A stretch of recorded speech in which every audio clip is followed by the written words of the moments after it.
Hi, I am Ananta Krishnan, CTO of Dave AI, and today I'm going to walk you through a little bit about the technology that we use in Dave AI. Dave is an virtual avatar which exists in a virtual space. This space can be viewed through a screen, it can be viewed on a mobile phone, it can be viewed using a VR device or on a kiosk. Now, the existence of this virtual human being inside a 3D space that requires amalgamation of a lot of pieces of technology. So I'm going to walk you through a little bit on all these different pieces. But before I do that, I'm going to tell you what Dave is about and where Dave can be deployed.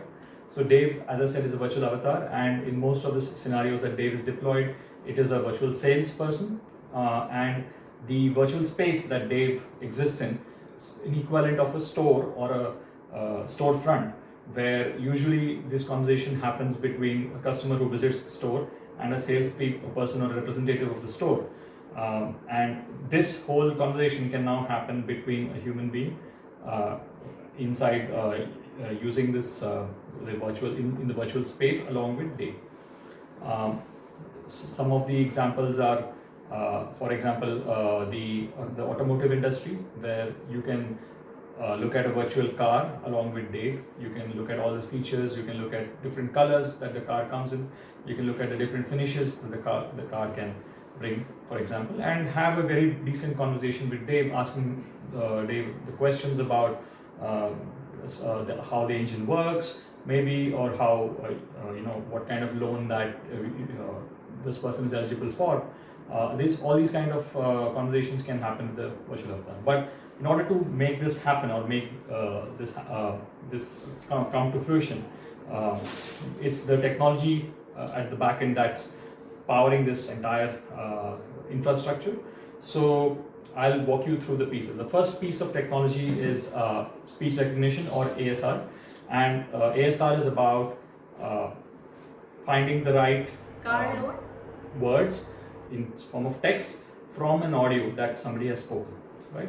So this piece of technology is built by us. We use deep neural networks in order to convert an audio signal into some parameters that we can classify into different speech sounds, which we call as phonemes. Using the phonemes, we are able to put together what is the what's possibly the words that the person has spoken, and using these words, we then transfer it to the next piece of technology, which we call it as natural language understanding. So these words are used by the natural language understanding to find the intent of the person. What is the person looking for?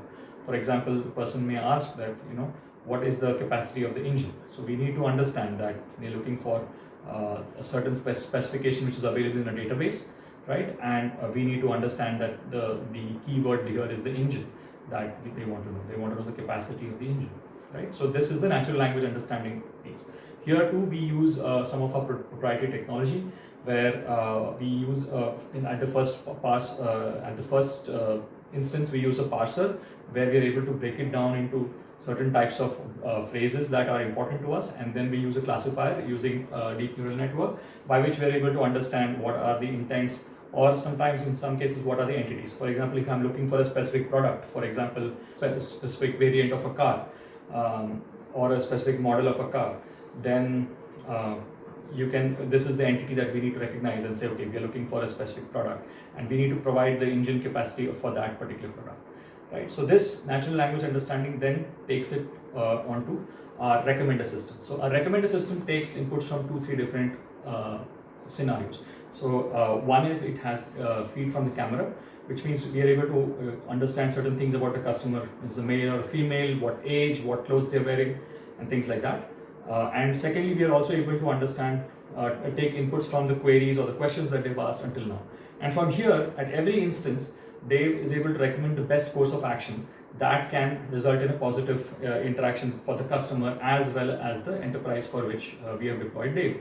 So in case of a sales scenario, for the customer, the best possible scenario is that they find the product that they're looking for, they find the features that they are most interested in, And from the point of view of an enterprise, the most successful interaction would be if they're able to sell a product, right? So in each case, there's an optimization that Dave does and always picks the path which can lead to a positive outcome.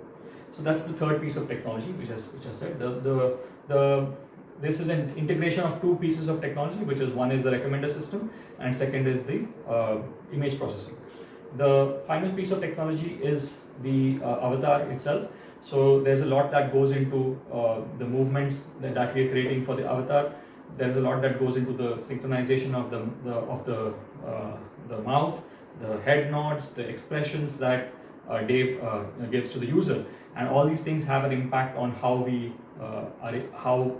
human-like Dave appears to the user, right? Although it cannot completely mimic a human in all these respects, there's a huge amount of technological input that we provide, which tries to make it as close to human as possible, and at least has a positive impact on the sales process. So all this technology together, we have it in two ways. That some of it can be done on the cloud or it can be done at the edge. We have systems which are hybrid, which does some parts of this on the edge and some parts on the cloud, or completely on the edge if the hardware supports the processing, or it can be done completely on the cloud too, such as when you deploy it on the web, on a web app, for example. So this is a brief idea about the technology of Dave, and I would be very happy to continue this series and get into depth about some of the components that build Dave. Thank you.